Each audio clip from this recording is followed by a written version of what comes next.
Hello friends, मैं स्वागत करता हूं साकेत आईएएस के इस प्लेटफॉर्म पर, जहां आप लोग को 4 मार्च 2025 का करंट अफेयर्स पूरे डिटेल्स में बताया जाएगा। हर करंट अफेयर्स आपका स्टैटिक जीके के माध्यम से और मैपिंग के माध्यम से विस्तार से बताया जाएगा। आप सब वीडियो लास्ट तक देखिएगा, क्योंकि कई सारे महत्वपूर्ण क्वेश्चन आपको मिलने वाले हैं। बेसिक के साथ आपको बताया जाएगा। तो शुरुआत करते हैं आज के पहले करंट अफेयर्स के साथ। कह रहा है, राष्ट्रपति द्रौपदी मुर्मू हड़प्पा सभ्यता के स्थल और यूनेस्को विश्व धरोहर स्थल धोलावीरा का जो है दौरा किया है। वहां ये जो है गई थी। तो ये किस राज्य में स्थित है धौलावीरा, जहां राष्ट्रपति मुर्मू जो है द्रौपदी मुर्मू वहां अपना जो है दौरा की है। तो विकल्प में है आपका हरियाणा, गुजरात, राजस्थान, पंजाब। तो ये जो है किस राज्य में स्थित है जहां राष्ट्रपति द्रौपदी मुर्मू जो है दौरा की है। तो सही उत्तर आपका रहेगा गुजरात में स्थित ये जो है हड़प्पा सभ्यता का स्थल है, और जो है यूनेस्को का विश्व धरोहर स्थल भी है। तो ध्यान रखना है इसके बारे में आपको। तो ये देखिएगा, आपका मिल जाएगा यहाँ धौलावीरा। कहाँ है? गुजरात में है। तो ये देख रहे हैं, गुजरात में कच्छ वाले क्षेत्र में ये जो है स्थित है। इसको ध्यान रखना है, कई बार क्वेश्चन आपका पूछा जा चुका है ये कहाँ स्थित है। और इसका नदी भी पूछा है आपका, कहाँ ये किस नदी के तट पर स्थित है। तो देखेंगे न्यूज क्यों रहा है, क्योंकि राष्ट्रपति ने जो है राष्ट्रपति द्रौपदी मुर्मू ने गुजरात में यूनेस्को विश्व धरोहर स्थल जो 2021 में जो है विश्व धरोहर स्थल के रूप में जो है शामिल किया गया है यूनेस्को के। अभी आपको बताना क्या है, भारत में अभी जो है 43 जो है विश्व धरोहर स्थल हो गए हैं यूनेस्को का। तो उसमें से एक है ये, कौन सा? धौलावीरा। तो 2021 में घोषित किया गया था धौलावीरा। उसका इन्होंने जो है दौरा किया है, और भारतीय पुरातत्व सर्वेक्षण यानी आर्कोलॉजिकल सर्वे ऑफ इंडिया के संरक्षण प्रयासों की ये जो है सराहना की है, कि जो यहाँ धौलावीरा का जो हड़प्पा से संबंधित सभ्यता है उसको जो है संरक्षित करने में आर्कोलॉजिकल सर्वे ऑफ इंडिया बहुत अच्छा काम कर रहा है। तो उसकी इन्होंने जो है प्रशंसा भी की है। धौलावीरा के बारे में आप देख लीजिएगा। ये कच्छ के महान रण में जो है खादिर बेट द्वीप, ये आपको ध्यान रखना है।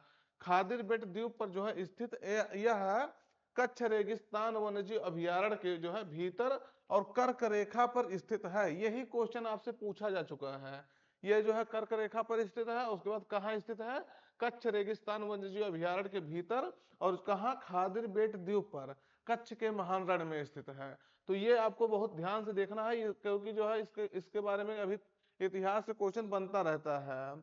यह अन्य हड़प्पा स्थलों के जो है विपरीत तीन भागों, एक है गढ़, दूसरा है मध्य शहर, और तीसरा है निचला शहर में जो है विभाजित है।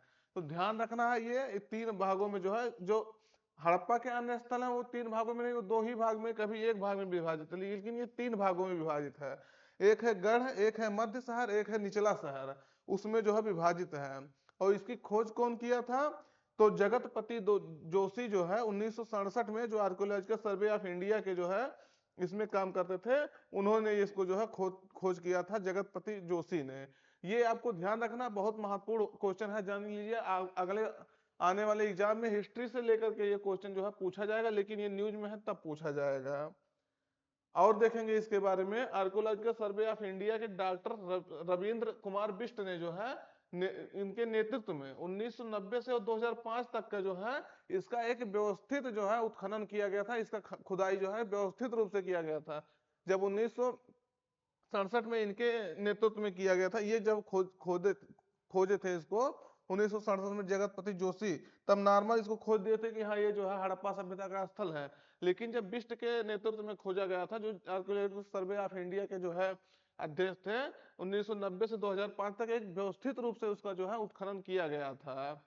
हड़प्पा और मोहनजोदड़ो, यहाँ देखिए कि जोदड़ो है, मोहनजोदड़ो के विपरीत जो है, जहां मुख्य रूप से जो है ईंटों का उपयोग किया गया है। आप जानते होंगे हड़प्पा और मोहनजोदड़ो में ईंटों का उपयोग करके जो है मकान बने हैं, रोड बने हैं, नाली बने हैं। लेकिन इसका जो है धौलावीरा में अगर देखेंगे तो निर्माण कार्य कैसे हुआ है, बड़े बड़े पैमाने पर जो है पत्थर का उपयोग किया गया है। ये भी आपका एक विशेषता है, किसका? धौलावीरा का। कहाँ स्थित है? गुजरात के कच्छ में स्थित है। तो ये आपको ध्यान रखना है। और इसकी कुछ विशेषता देखिए।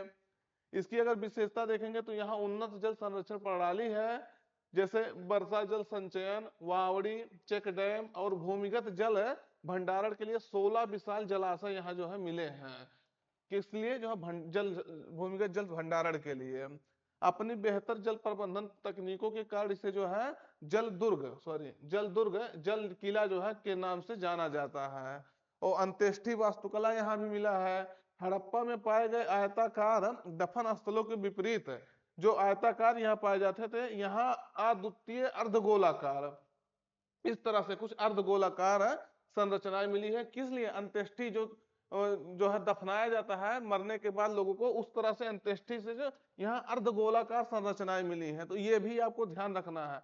वहीं आप देखेंगे हड़प्पा वगैरह में कैसे मिला है, आयताकार मिला है, इस तरह से कुछ मिला है। लेकिन यहाँ किस तरह से मिला है? अर्धगोलाकार मिला है, अद्वितीय यूनिक है ये। और व्यापार और वाणिज्य जो है यहाँ मगन मगन जो है ओमान प्रायद्वीप से जो है और मेसोपोटामिया क्षेत्रों से जो है जुड़ा हुआ है। मतलब धौलावीरा का जो है व्यापार है इंटरनेशनल लेवल पे होता था उस समय। ओमान क्या है? एक देश है, वहां उसके प्रायद्वीप से और मेसोपोटामिया वहां से इसका व्यापार चलता था। तो देखिएगा न्यूज में है धौलावीरा, तो ये आपसे पूछा जा सकता है, इसको आपको ध्यान रखना है। अगला देखते हैं।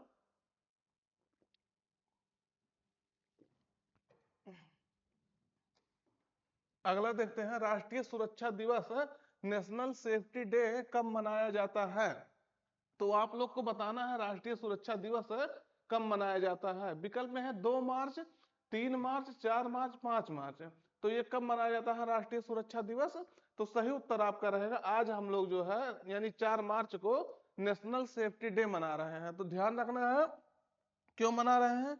जितने भी सेफ्टी से संबंधित प्रावधान होते हैं, सेफ्टी हर जगह सेफ्टी, मैं ये जो है काम कर रहा हूँ यहाँ भी सेफ्टी जरूरी है, आप पढ़ रहे हैं वहां भी आप जो है मान लीजिए किताब की सेफ्टी जरूरी है। तो हर जगह जहां जहां सेफ्टी होती है उसके बारे में लोगों को जागरूक करने के लिए यह दिवस मनाया जाता है। तो देखिएगा हम लोग सुरक्षित क्यों हैं? क्योंकि हमारे देश पर जो है, हमारे देश के बॉर्डर पर हमारी जो है सेनाएं तैनात हैं, दिन दिन रात जो है एक करके वो हमारी हमारी जो है सरहदें जो है सुरक्षित करती हैं, इसलिए हम लोग सुरक्षित हैं। तो उनके बारे में जो है जो सेफ्टी मेजर्स फॉलो करते हैं या सेफ्टी जो है सेफ्टी करते हैं देश की या किसी भी चीज की, उसकी जो है उसके लिए इसको उसकी याद में यह दिवस मनाया जाता है 4 मार्च को। तो ये कब से मनाया जाता है? 1972 से यह दिवस प्रतिवर्ष मनाया जाता है। क्यों मनाया जाता है? क्योंकि राष्ट्रीय सुरक्षा परिषद नेशनल सेफ्टी काउंसिल की स्थापना जो है 4 मार्च 1966 को हुआ था। उसके याद में जो है लगभग ये देखिए 10 वर्ष नहीं उससे भी कम के बाद जो है 1972 में से यह मनाया जाता है। तो इसकी सुरक्षा, ये इसकी स्थापना क्यों हुई थी राष्ट्रीय सुरक्षा परिषद की? को सुरक्षा, स्वास्थ्य और पर्यावरण आंदोलन को विकसित करने के लिए जो है इसकी स्थापना की गई थी। कब की गई थी? 4 मार्च 1966 को स्थापना की गई थी। उद्देश्य इस दिवस को मनाने का क्या है?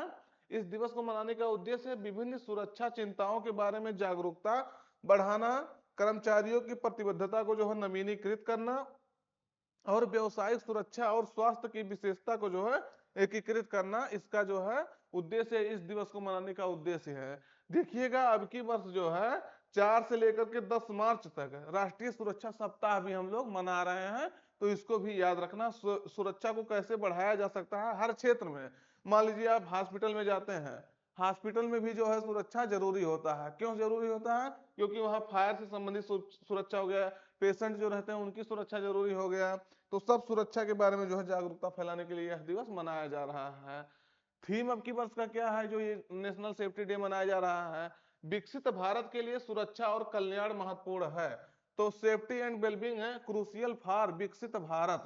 तो ये जो है सेफ्टी जो है और वेलबींग ये बहुत जरूरी है, बहुत महत्वपूर्ण है, क्रूसियल है विकसित भारत के लिए। अगर भारत को विकसित बनना है, भारत को आगे बढ़ना है, तो जो है ये सेफ्टी और वेलबींग जरूरी है। इस थीम के तहत इसको हम लोग मना रहे हैं। तो ये देखिएगा नेशनल सेफ्टी डे कब मना रहे हैं? आज हम लोग 4 मार्च को मना रहे हैं। कब से मना रहे हैं? तो 1972 से मना रहे हैं। तो ध्यान रखना है क्यों मना रहे हैं। क्योंकि नेशनल सेफ्टी काउंसिल की स्थापना हुई थी। कब हुई थी? 4 मार्च 1966 को इसकी स्थापना की गई थी। तो ये आपको ध्यान रखना है। अगला है देखिएगा बहुत महत्वपूर्ण क्वेश्चन है, यहां से क्वेश्चन पूरी संभावना है कि पूछा जाएगा। एशिया और प्रशांत क्षेत्र में जो है 12वें क्षेत्रीय 3R और सर्कुलर इकोनॉमी फोरम कहाँ आयोजित किया गया? तो ये आपको बताना। 3R मतलब आपको पहले बता देता हूँ, रिड्यूस, रीयूज, रिसाइकिल। रिसाइकिल, ये जो है तीनों इसका जो है 3R का फुल फॉर्म होता है। तो इस पर जो है रिड्यूस करना है, रीयूज करना है और रिसाइकिल करना है चीजों को, जिससे जो है इन्वायरमेंट में वो जो है वेस्ट के रूप में ना जाए, कचरे के रूप में ना जाए, उसको फिर से यूज किया जाए, जिससे जो है इन्वायरमेंट सेफ्टी बढ़ा जा सके। तो इसका अभी आयोजन जो है शुरू हो गया है। कहाँ हुआ है? विकल्प में है उदयपुर, जयपुर, नई दिल्ली, हैदराबाद। तो आपको बताना है कि ये कहाँ हुआ है। ये देखिएगा इंटरनेशनल लेवल का जो है आयोजन हो रहा है। कई सारे देश के जो है जो पर्यावरणविद हैं, वहाँ के मंत्री हैं, तो ये इसमें पार्टिसिपेट कर रहे हैं। तो ये राजस्थान की जो है जयपुर में इसका आयोजन किया जा रहा है, तो ध्यान रखना है। पूछ देखिएगा इसके बारे में पूरा हम आपको बता रहे हैं, लेकिन बहुत महत्वपूर्ण क्वेश्चन यहाँ से बनने की पूरी संभावना है। तो देखेंगे उद्घाटन कौन किया? तो मनोहर लाल खट्टर जो केंद्रीय आवास और शहरी मामलों के मंत्री हैं, तथा भजन लाल शर्मा जो राजस्थान के सीएम हैं, उनको ये उपस्थित थे इसमें जो है उद्घाटन समारोह के। पीएम मोदी ने अपना जो है एक लिखित जो है जवाब भेजा था, उसमें इस अवसर पर उन्होंने P3 जो है अप्रोच को, दृष्टिकोण को जो है बताया है। उन्होंने कहा प्रो प्लेनेट पीपुल जो है, जो प्रो है, प्रो मतलब जो होता है उसके पक्ष में, प्रो प्लेनेट पीपुल पर जो है बल दिया है पीएम मोदी ने, कि पीपुल कैसा होना चाहिए, जो प्लानेट के जो है पक्ष में रहे, प्लानेट के लिए अच्छे रहे। तो इस इस दृष्टिकोण को जो है पीएम मोदी ने कहा है। और सरकार के प्रमुख पहल के रूप में जो है उन्होंने बताया है कि सरकार जो है इन्वायरमेंट के लिए, इन्वायरमेंट की सेफ्टी के लिए क्या क्या कर रही है भारत सरकार। तो उन्होंने कहा है हम लोग मिशन लाइफ के तहत जो है कार्य कर रहे हैं। मिशन लाइफ मतलब पर्यावरण के लिए जीवन है शैली, यानी लाइफ स्टाइल फॉर इन्वायरमेंट है, इस पर हम लोग काम कर रहे हैं। भारत जो है इस पे कार्य कर रहा है। और भारत ने जो है COP26 में पंचामृत लक्ष्य को जो है लक्ष्य रखा है उस पर कार्य करने के लिए। अब अभी कहेंगे पंचामृत लक्ष्य क्या होता है, जो नए बच्चे होंगे वो जरूर कहेंगे। तो अभी हम आपको हल्का सा इसके बारे में जरूर आइडिया बताएंगे कि क्या है पंचामृत लक्ष्य। जो है जब COP26 हो रहा था तब उस दौरान जो है भारत सरकार पंचामृत लक्ष्य घोषित किया था। उसमें से एक है कि 2070 तक जो हम लोग जीरो इमिशन जो है, शून्य उत्सर्जन के लिए प्रतिबद्ध है। भारत सरकार 2070 तक शून्य उत्सर्जन करेगा। और देखिएगा स्वच्छ भारत मिशन भारत कार्य कर रहा है। और अमृत AMRU2 Atal mission for rejuvenation and urban transformation, इस पर जो है 2.0 के तहत शहरी कचरे और जो है अवशिष्ट अपशिष्ट जल पुनर्चक्रण से जो है निपटना, इस पर कार्य किया जा रहा है। ये देखिएगा आपका पंचामृत के तहत जो है क्या क्या हो रहा है। भारत के हरित लक्ष्य जो है कब ये जारी किया गया था? COP26 जब हो रहा था उस दौरान भारत सरकार ने इसको जारी किया था। क्या है पांचों लक्ष्य? देखिए पहला आप हम बता दिए ना, 2070 तक जो है नेट जीरो पर जो है शून्य उत्सर्जन पर हम लोग, हमारा लक्ष्य है, भारत सरकार का लक्ष्य है। उसके बाद 2030 तक जो है 500 गीगावाट की गैर जीवाश्म ऊर्जा जो है क्षमता, यानी रिन्यूएबल एनर्जी पर जो है हम लोग 2030 तक पहुंचेंगे। 500 गीगावाट तक हम लोग गैर जीवाश्म ईंधन से जो है ऊर्जा प्राप्त करेंगे। 2030 तक ही जो है अक्षय ऊर्जा से, रिन्यूएबल एनर्जी से 50% ऊर्जा हमारी होगी। और 2030 तक जो है कार्बन उत्सर्जन में 1 बिलियन टन की कमी का लक्ष्य रखा गया है। कब तक? 2030 तक। पांचों में से कोई भी आपका पूछा जा सकता है, क्योंकि भारत सरकार द्वारा ये लक्ष्य निर्धारित किया गया है। और क्या है? 2030 तक जो है अर्थव्यवस्था की कार्बन तीव्रता 45% से जो है अधिक कम करने का जो है लक्ष्य रखा गया है। जो कार्बन का तीव्रता होता है उसको कम करना है। और अमृत हम आपको बता दिया, Atal mission for rejuvenation and urban transformation, इसके तहत जो है शहरों में पुनर्चक्रण जो है, रिसाइकलिंग पर विशेष ध्यान दिया गया है। तो सरकार ने वहां जो है उस सम्मेलन के दौरान जो है 3R सर्कुलर फोरम के दौरान इस सब बातों को कहा है। यहाँ देखिएगा C3 का शुभारंभ किया गया। C3 मतलब सिटीज कोलिशन फॉर सर्कुलेटरी। तो इसके तहत जो है इसको जो है लॉन्च किया गया है। इसमें क्या है? C3 जो है क्या है, जो शहरों के बीच सहयोग को बढ़ाएगा, ज्ञान साझाकरण को बढ़ाएगा और निजी क्षेत्र की भागीदारी के लिए जो है एक बहुराष्ट्रीय सहयोग के रूप में कार्य करेगा। क्या होगा जानते होंगे आप, भारत नहीं पूरे विश्व के शहर जो है सबसे ज्यादा जो है बेस्ट यानी अपशिष्ट निकालते हैं, सबसे ज्यादा जो है प्रदूषण फैलाते हैं। अगर शहरों के बीच में जो है एक शहर से दूसरे शहर के बीच में समझौता हो जाएगा कि कैसे जो है वेस्ट को कंट्रोल किया जाए, कैसे जो है रिसाइकलिंग पर जो जोर दिया जाए, रिड्यूस कैसे किया जाए, रिसाइकिल कैसे किया जाए, और जो है रीयूज कैसे किया जाए, पुनः यूज कैसे किया जाए, अगर उस पर कार्य होगा तो एनवायरमेंट को जो है फायदा होगा। और भारत जो है, ये आपसे अगर पूछे भारत पहली बार इसका आयोजन कर रहा है, तो आपको बताना है नहीं, भारत पहली बार इसका आयोजन नहीं कर रहा है। भारत जो है 8वां जो इसका फोरम था इंदौर में जो हुआ था, उस फोरम को भी भारत आयोजित कर चुका है। अभी जो है 12वां फोरम भी जो है इसका भारत आयोजन कर रहा है। इसमें जो है इस सम्मेलन में अभी जयपुर घोषणा पत्र जो है जारी हुआ है। जयपुर डिक्लेरेशन आया है, कितने वर्षों के लिए, 10 वर्षों के लिए जो है जयपुर डिक्लेरेशन आया है। इसके तहत 2025 से 34 जो चलेगा, उसमें जो मनोहर लाल खट्टर थे, उन्होंने कहा है कि यह मंच जो है जयपुर घोषणा जो 2025 से 34 को जो है अपनाएगा, जो एक गैर राजनीतिक होगा, राजनीतिक नहीं होगा, गैर राजनीतिक होगा, गैर बाध्यकारी होगा। ये जो घोषणा पत्र होगा ये गैर बाध्यकारी होगा। प्रतिबद्धता के रूप में संसाधन, दक्षता और सतत जो है शहरी विकास की दिशा में जो है अगले दशक के प्रयासों का मार्गदर्शन करेगी। देखिएगा ये सॉरी, ये आपका जो है कंपलसरी नहीं होगा कि इस पे कार्य किया जाए, लेकिन प्रतिबद्धता के रूप में जो है कहते नहीं इसके लिए हम प्रतिबद्धता से काम करेंगे। कंपलसरी होता है, बाध्यकारी होता तो आप नहीं करेंगे तो आपके लिए, आपके ऊपर कुछ जुर्माना लग सकता है। इसमें क्या है, जुर्माना वगैरह कुछ नहीं लगेगा। ये आपका जो है वैसे रहेगा कि हाँ गैर राजनीतिक भी रहेगा, गैर बाध्यकारी रहेगा, इस पे कार्य करने के लिए लेकिन विचार विमर्श किया जाएगा। और क्या किया गया है इसमें, 3R इंडिया पेविलियन का उद्घाटन भी किया गया है। इसमें क्या किया गया है, इस अंतरराष्ट्रीय 3R जो रिड्यूस, रीयूज, रिसाइकिल व्यापार और प्रौद्योगिकी प्रदर्शन में 40 से अधिक भारतीय और जापानी व्यवसाय और स्टार्टअप्स के अभिनव जो इनोवेटिव बेस्ट प्रबंधन, बेस्ट मैनेजमेंट यानी अपशिष्ट प्रबंधन और सर्कुलर अर्थव्यवस्था समाधान पर जो है प्रदर्शित किए गए हैं। क्यों, क्योंकि भारत और जापान मिलकर के जो है 40 से अधिक स्टार्टअप्स इस पे मिलकर काम कर रहे हैं कि कैसे जो है रिसाइकलिंग किया जाए, रिड्यूस किया जाए और अपशिष्ट का प्रबंधन कैसे किया जाए, सर्कुलर अर्थव्यवस्था को समाधान कैसे किया जाए, इस पे कार्य कर रहे हैं। तो उस पे भी जो है यहाँ भी उस पेवेलियन का भी यहाँ उद्घाटन किया गया, दिखाया गया है। अगला है देखिएगा, कौशल विकास एवं उद्यमिता मंत्री द्वारा, इनका नाम क्या है अभी आपको बताना है, हम अभी आपको बाद में बताते हैं। तो जो कौशल विकास एवं उद्यमिता मंत्री हैं उनके द्वारा महिला उद्यमिता कार्यक्रम जिसका नाम है स्वावलंबनी, इसका जो है किस विश्वविद्यालय से जो है इसका लॉन्च किया गया है या किस शहर से इसको लॉन्च किया गया है, पूरे देश के लिए है ये नहीं कि उसी विश्वविद्यालय के लिए है। तो कहाँ इसको लॉन्च किया गया है, विकल्प है आपके दिल्ली, मेरठ, वाराणसी, जयपुर। तो आपको बताना है कहाँ ये जो है फोरम लॉन्च किया गया है। सही उत्तर आपका रहेगा मेरठ में। मेरठ में जो है स्वावलंबनी कार्यक्रम लॉन्च किया गया है। तो इसके बारे में डिटेल्स देखिएगा आप लोग। मेरठ चौधरी चरण सिंह विश्वविद्यालय था, वहां इसका जो है लॉन्च किया गया है। किसके द्वारा लॉन्च किया गया है, जयंत चौधरी। आप जो है इनको जानते होंगे जयंत चौधरी को, ये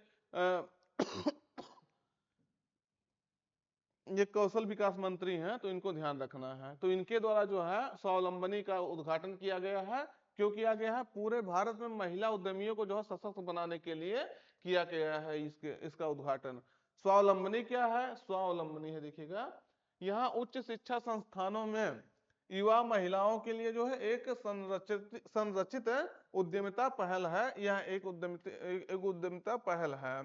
यह कौशल विकास करेगा, मार्गदर्शन करेगा कि कैसे कौशल विकास किया जाए, बिजनेस को या स्टार्टअप को कैसे आगे बढ़ाया जाए, वित्त पोषण सहायता कैसे लोगों को दिया जाएगा, फाइनेंशियल सपोर्ट किया जाएगा, इंक्यूबेशन अवसर प्रदान किए जाएंगे।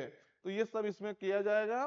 क्रियान्वयन इसको कौन कर रहा है, तो बहुत इंपॉर्टेंट आपका ये क्वेश्चन बन सकता है कि राष्ट्रीय उद्यमिता एवं लघु व्यवसाय विकास संस्थान और नीति आयोग इस जो है इस आयोजन इसका क्रियान्वयन जो है इसके द्वारा किया जा रहा है। कौन से मंत्रालय के तहत ये कार्य कर रहा है, तो आपको हम बता दिए ना, कौशल विकास और उद्यमिता मंत्रालय है जो जयंत चौधरी के वर्तमान में अंतर्गत है, उनके उस मंत्रालय के तहत ये कार्य कर रहा है, ये क्रियान्वयन इसका किया जा रहा है। उद्देश्य क्या है, संरचित प्रशिक्षण और मार्गदर्शन के माध्यम से जो है उद्यमिता में महिलाओं की भागीदारी बढ़ाना, युवा महिलाओं में जो है स्वरोजगार और आर्थिक स्वतंत्रता को जो है बढ़ावा देना और जो प्रशिक्षित महिलाएं होंगी, जो महिलाएं जिनको शिक्षा इसके जो है ट्रेनिंग दिया जाएगा, उन महिलाओं में कम से कम ऐसा कहा जाएगा कि 10% महिलाएं जो है क्या होंगी, सफल उद्यम जो है स्थापित कर सकें, ऐसा उनको जो है ट्रेनिंग दिया जाएगा। यानी अगर 100 लोगों को ट्रेनिंग दिया गया, उसमें से 10% अगर देखेंगे तो 10% मतलब 10 होगा। 10 महिलाएं कम से कम ऐसा बनेंगी कि सफल उद्यम अपना कर सके, सफल स्टार्टअप अपना स्थापित कर सके और उसको रन कर सके। तो इसमें ये भी जो है शामिल किया गया है, ये भी ध्यान रखना है। अगला है आइकॉन ऑफ एक्सीलेंस अवार्ड किसे प्रदान किया गया है। तो ये आपको बताना है आइकॉन ऑफ एक्सीलेंस अवार्ड किसे प्रदान किया गया है। विकल्प में है आपके जय शाह, गौतम गंभीर, विराट कोहली, इनमें से कोई नहीं। तो किसे जो है प्रदान किया गया है आपको बताना है, ये इंपॉर्टेंट हो जाता है आइकॉन ऑफ एक्सीलेंस।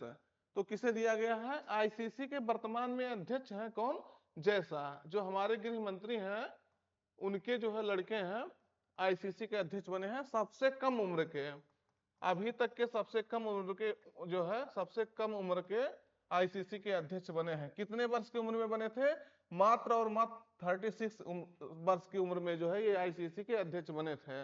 इसका हेडक्वार्टर कहाँ है, तो यूएई के जो है दुबई में इसका हेडक्वार्टर है।